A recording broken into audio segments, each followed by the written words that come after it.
just took a win off of Orex, sweeping him 2-0. Okay. So we want to see how this goes. FX's own Karna going up against Lima. And this is I haven't seen this in a little bit, this matchup. No, especially not the Sheik. Karna hasn't gone Sheik in a while, been resting his hands and all that.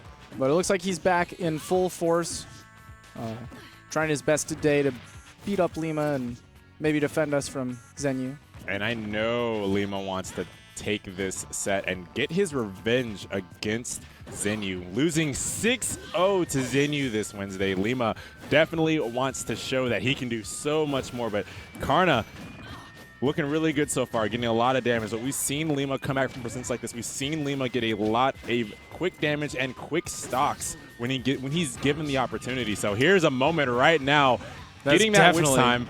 Witch twist leading up into a afterburner kick, but DI coming in from Karna is going to get him out. Yeah, especially slight timing error on starting that witch twist. He was still in the witch time, so he wasn't able to get the full conversion.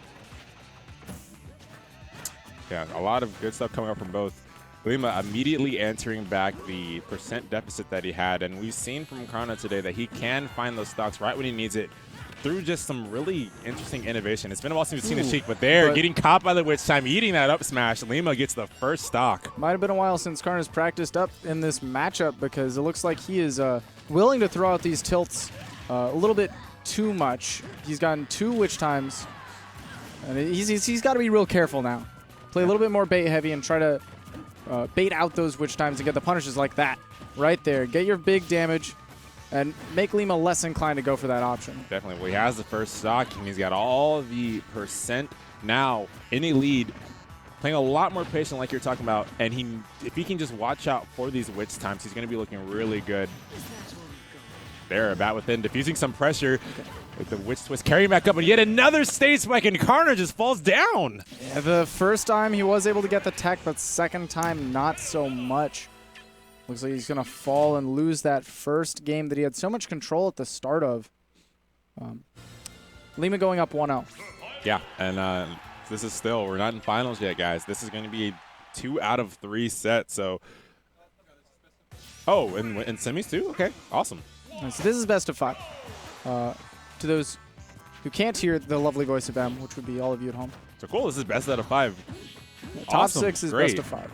So that's going to be a lot of time for Karna to adapt, and he's already showing so much at the beginning of the second game. But we saw this in that last game, a really strong start from Karna, and then one witch time from Lima took all the percent back in his favor. So Karna can't let this slip like he did that first game. There, another witch time. Here it comes, that aggression you were talking about. Karna just doesn't seem to remember the matchup, but DI there is going to get him out of some pressure. But still, the deficit's already practically been made up for Lima. Looks like he's got to be real careful about when he's throwing out these moves. Get up from the ledge. It looked like Lima was all ready for Karna to go for that forward air. Lima, that's a classic Bayonetta bait. Ooh, actually getting the stock there with the bouncing fish, that is so good for Sheik, because now he can really just rack early. up all that percent again, right? Really early for Sheik. Now a lot of percent can be racked up in Karna's favor, and that's exactly what Sheik wants, to get that first stock, to rack up that percent and not lose the stock too soon. But Lima looking to take it out with that up air. Good conversion by Lima means that Karna's not going to be able to build any extra percent here to kind of make himself comfortable. Instead, Lima's the one who's building that extra percent, starting off with this lead in the next stock. Yeah, and that's exactly what Lima needs. But man, Karna definitely needs to apply that patience in more airs. He has a lot of really solid aggression at these early percents, but once he starts getting to the later, once he starts getting to around 50, 60%, he throws out just one poor hitbox, and that's a witch time, and that's a lot of percent in Lima's favor. Just spacing these fares around Lima's space, not committing too hard to them, just, spacing such that if Lima runs towards Karna, he will get caught, but if he goes for that witch time, he's not quite hitting. Yeah, I'm loving the movement here from Karna, especially. You talked about him spacing those forward so well, but there, he gets away. But Lima, quick with the pickup, missing that second afterburner kick, which would have gotten him, but falls down with that downer to get some more pressure off the ledge. And that's the thing, though. If you're just throwing out these forward airs and you whiff, it's a lot easier to punish than if you catch a shield or what have you.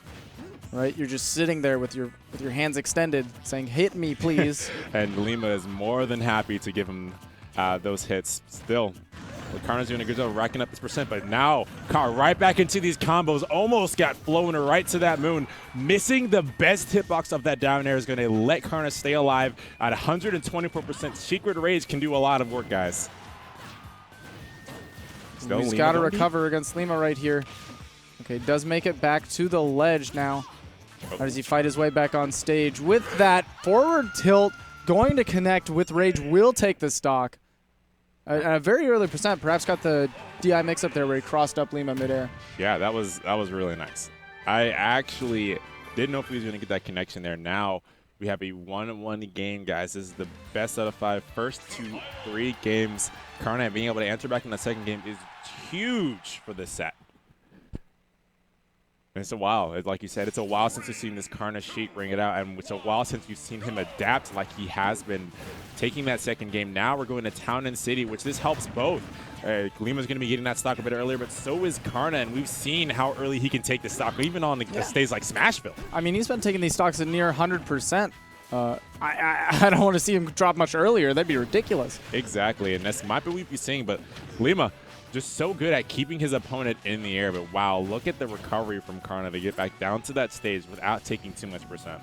And just holding center while he charges those needles. They're very important in the Bayo matchup to keep this Witch out and condition that shield so you can go ahead and get these grabs. But what a perfect Witch time to get Lima so much percent. 91 already. Another one of those, and that's the stock. Doesn't get the second hit of that down air, but does keep Karna at the right side of the stage. Really good mix up there by Karna to hold down, actually be able to get that second poof of his up special.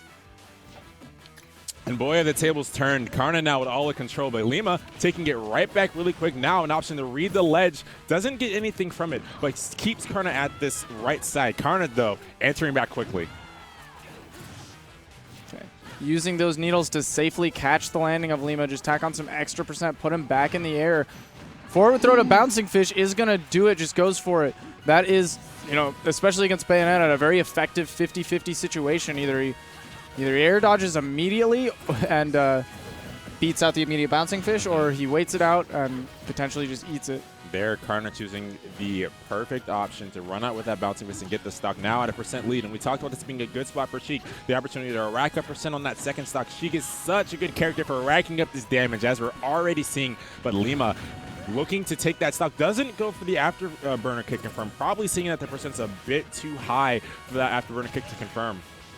Just goes for the up tilts to the up air, but sends Karna too far to connect that last up air. Air dodging through those bullets, and because he recovered from above the ledge, there was no hope for a two-frame there. All right, connecting the afterburner kick into the up air. Going to get the stock for Lima, and like we talked about before, this is not a huge deficit for a character like Bayonetta. Can answer back quickly, but there, almost landing on that platform running away may have been the game. Oh, put a lot of damage on Lima so far. 91% to build back up from.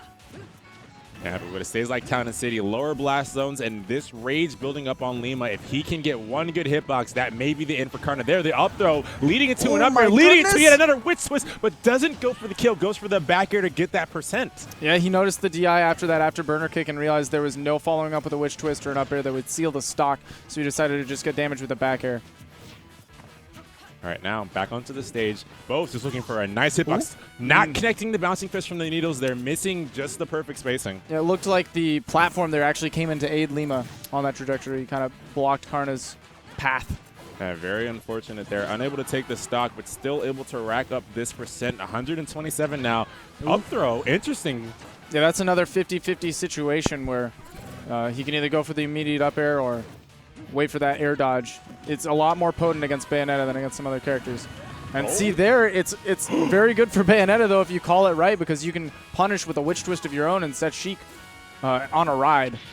All right, using forward throw to get the stage back and keep Karna in the air. Going out for the edge guard, unable to get anything, but the greatest tech ever is going to let him get back on the stage. And here comes the witch time, and here comes a back air. Third game going to Lima. What's crazy about that is that trajectory of the tech almost set Lima up to get hit by the second hit of the Bouncing Fish, but Witch Twist was quick enough, being a frame 4 move, and him not having that much stun because he got that tech, was actually able to interrupt the Bouncing Fish before the hit came out and end up fixing that game the way he wanted. Wow, absolutely insane third game. That Could have honestly gone either direction. I would not be surprised if they stay on this stage for the rest of the set. It is so good for both of their characters. And no real downsides when it comes to how they lose their stock, because pretty much it's how they choose to lose their stock in this kind of situation. They're being really close-knit on that last game. And normally I see Karna being an extraordinarily oppressive force at the ledge, but Lima, you know, with Bayonetta by his side, is doing a really good job of escaping these corner pressure situations. Yeah, and that's really what he needs to do against a player like Karna, who really excels in how he controls the stage. You got to take that control away from him and make it your own. And I think Lima is one of the best players at really dictating the pace and control of the game. There, getting a lot, getting that grab, trying to go for a mix-up there, seeing how Karna reacts there. Now, leading into a couple more hits off the stage, but man, Karna's just so good at getting out of these death strings. Okay, that bounce off the ledge put him in an unfortunate situation, but was able to recover without Lima doing too much damage. Now, Karna waiting it out. Lima on the offensive. Yeah, lots of percent coming in from both ends, but Bayonetta just has a bit more tools to take that stock. I love the DI out of the Witch Twist, what Karna's been choosing to DI with. It's getting out of the afterburner confirm. Okay, missed input there when he went for the dash attack. Clearly was going for the jump cancel up smash. Really wanted to seal it, called that tech in, but that input error actually sent him quite a bit behind, and now Lima has the first stock. Yeah, leading from that up tilt right into the up air. Now, like you said, Lima with all the control with the first stock even, and Karna just looking to take that stock now, caught in some damage. Another up air is going to lead into a Witch Twist. 33% now on Karna on the second stock. All started because Lima got a cross up on those forward tilts and punished Karna's whiff out of shield. Scary moment for... Oh my gosh, Death at 69% is going to take him off. Lima taking that set 3-1 against Karna and winner semis. With now a dominant two-stock. Exactly, especially in that last game. That is so much for Lima there. That's exactly what he needs. Going into this winner's final set, going to be playing and getting his rematch against Xinyu. Man.